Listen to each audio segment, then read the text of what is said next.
Assalamualaikum warahmatullahi wabarakatuh.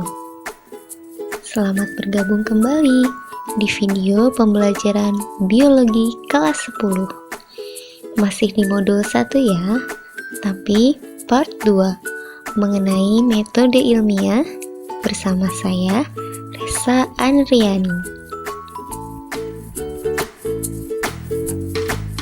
Selamat menyimak.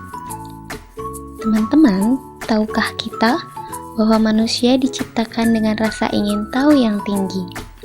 Selalu ingin mengetahui setiap hal sampai bagian terkecil sekalipun. Dari rasa ingin tahu inilah berbagai ilmu pengetahuan terlahir. Karena dari masa ke masa manusia senantiasa menggali ilmu sampai objek terkecil sekalipun seperti virus digali keberadaannya.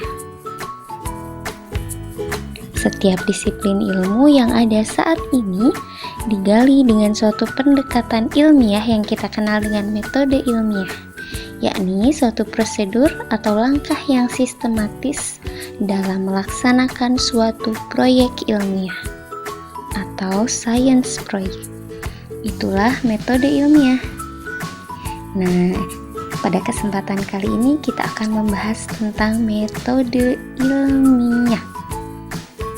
Namun, sebelum membahas lebih jauh, kita akan terlebih dahulu membahas tentang sebuah kasus yang lebih dikenal dengan epidemiologi malaria. Kasus ini pernah terjadi, sempat booming di abad 19, di awal tahun 1900-an.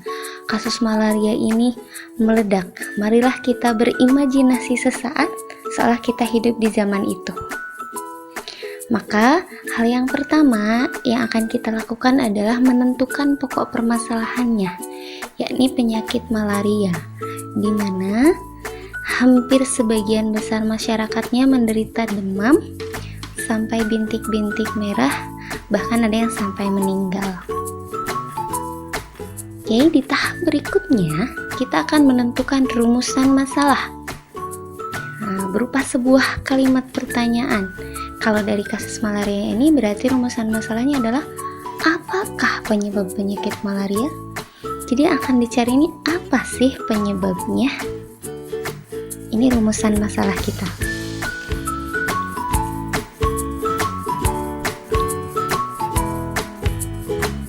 Untuk langkah berikutnya, setelah kita punya pertanyaan, maka kita pastinya akan mengobservasi untuk memperoleh data dan fakta. Observasi bisa dilakukan dengan berbagai cara, dengan mengamati langsung, terjun langsung ke masyarakat, atau kalau dalam kasus ini terjun langsung pada masyarakat penderita penyakit malaria untuk mengambil beberapa informasi atau mungkin sampel. Nah, di sini yang diambil adalah sampel darah dari si penderita penyakit malaria.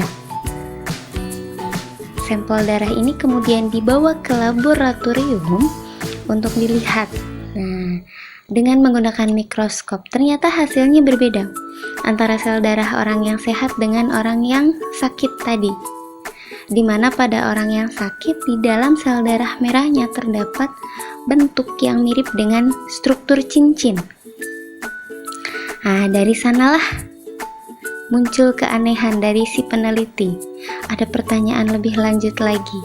Dilanjutkanlah dengan menyusun hipotesis atau dengan istilah lainnya dugaan sementara. Yakni bunyi hipotesisnya terdapat hubungan antara benda berbentuk cincin dengan penyebab penyakit malaria.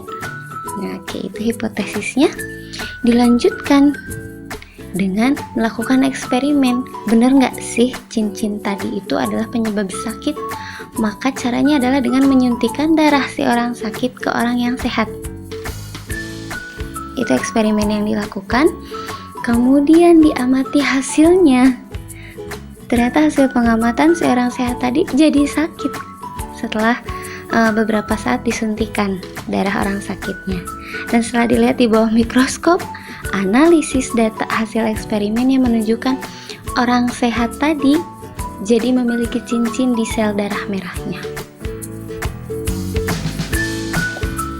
Setelah itu, kita masuk ke tahap penarikan kesimpulan.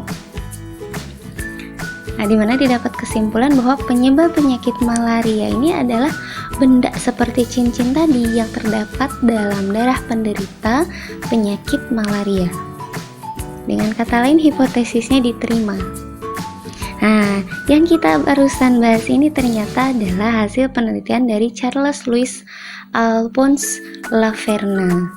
Ini beliau melakukan penelitian ini di tahun 1907 dan mendapatkan penghargaan Nobel. Secara tidak sadar, barusan kita sudah mempraktekkan tahapan metode ilmiah dari anak tangga ke-1 sampai anak tangga ke-8. Itu teman-teman ya.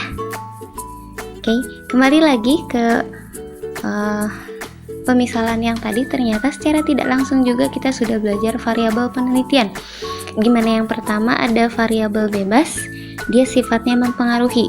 Kalau dalam kasus tadi itu si benda seperti cincin tadi yang ada dalam darah, dia mempengaruhi, ternyata bisa membuat orang menjadi sakit.